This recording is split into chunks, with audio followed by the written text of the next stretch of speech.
Hey everyone, Coach Investor back with another video for you today. So in today's video, we're going to talk about SPACs, why SPACs have fallen and crashed way more than other stocks,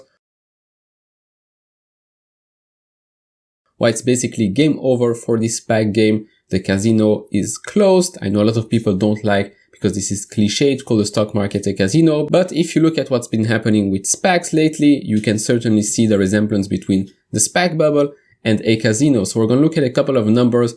We're going to discuss a bit why this is happening and how this is going to evolve in the future, and what you and I should be doing in the future as well to prevent such crashes in our portfolio. But before I do so, I just want to thank everyone that has been subscribing lately. We're almost at 14,000 subscribers. If you haven't subscribed yet, hit that subscribe button. If you like these videos, leave it an early thumbs up, as it really helps me out grow the channel and get my videos out there. So without further ado, let's dive into this.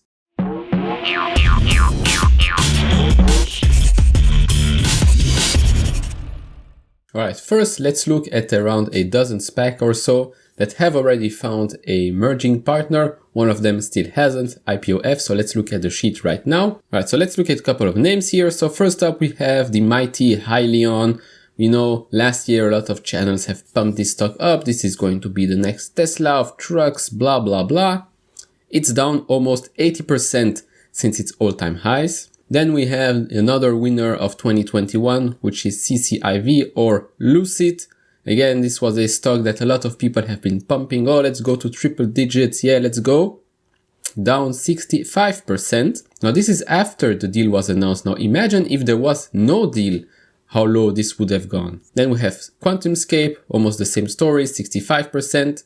All right, Virgin Galactic is one that I want to talk about right now, because most of you know Chamath has sold his large stake in that company. No, Chamath, the SPAC king, has IPO A, B, C, D, E, F, G, whatever. I think he's going to launch IPO Z before Virgin Galactic has even $1 of revenue, but we'll see when that happens. Pow!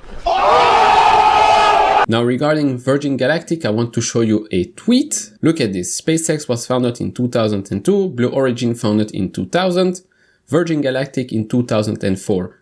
Now consider the difference in accomplishments of these three companies founded within 4 years of one another. It's not magic. SpaceX has been launching rockets and satellites week in, week out, and bringing those rockets back to Earth for years now.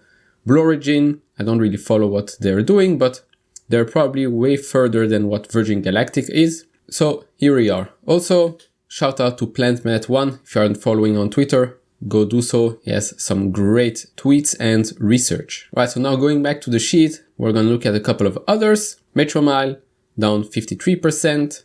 Proterra, I know a lot of you wanted me to cover that company.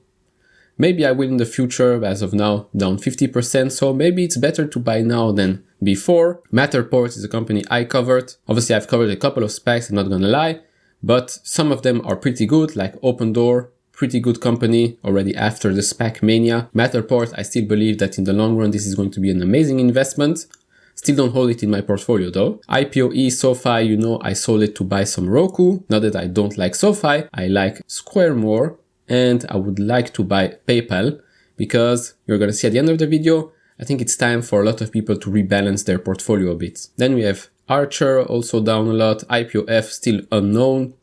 Then RTP and RTPZ. So first off, RTP, we thought it's going to be Hippo, but it's actually RTPZ that's going to be Hippo. And RTP has announced a merger with Joby Aviation. Both of them are down less than all the others. So, hey, they're also very close to their $10 magic price, because most of you know SPACs cannot go under $10 until they do. I'm sure there are a lot of other SPACs out there that have crashed a lot. Maybe some that haven't crashed that much and have a great future, just like Matterport, Open Door, probably others as well. If you have any SPACs and you think those are great SPACs to pick up right now, leave it down in the comments below. But overall, let me explain this. When you buy a SPAC based on rumors, such as Lucid Motors, for example, you're basically gambling. This is pure speculation. You have no clue if they're actually going to merge. So you're putting your money in basically a company that does nothing besides writing a blank check. That's it.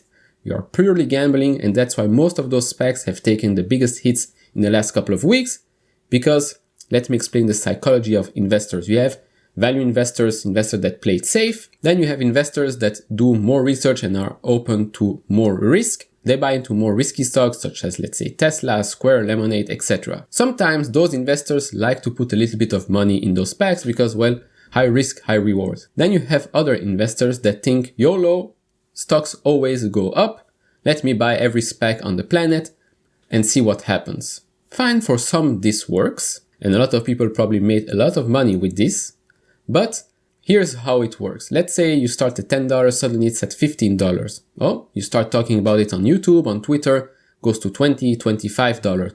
Suddenly it becomes a boom, goes from 25 to 35 in a matter of days. You've already made so much money. In the meantime, a lot of other people have put their money in that stock, people that have no clue what the heck is going on, just wanted to ride this wave. Then you decide, at $40, let's say, I've had enough, I'm selling my shares. Lucky for you, you sold the top. What happens after that? The stock goes down, and that's where the domino effect happens. Stock goes down from 40 to 35 to 30. At 30, already a small group of people say, maybe this wave is done. Let me sell my shares, go from 30 to 25. Still, you have people are still holding from those $40 because they think we're going to the moon. Little do they know the stock is back at $15, $10 in a matter of days. And this is exactly what has been happening with those SPACs in the last couple of weeks. This exact scenario. People that have made money have sold. People that have pumped this stock probably sold or are bag holders and are delusional and still pumping those stocks on YouTube or on Twitter. And then you have those blind followers that still follow and think they're going to be millionaires because they bought a SPAC that is rumored to merge with, I don't know, the biggest companies in the world and they're going to be millionaires. This is going to be $1 trillion company, etc.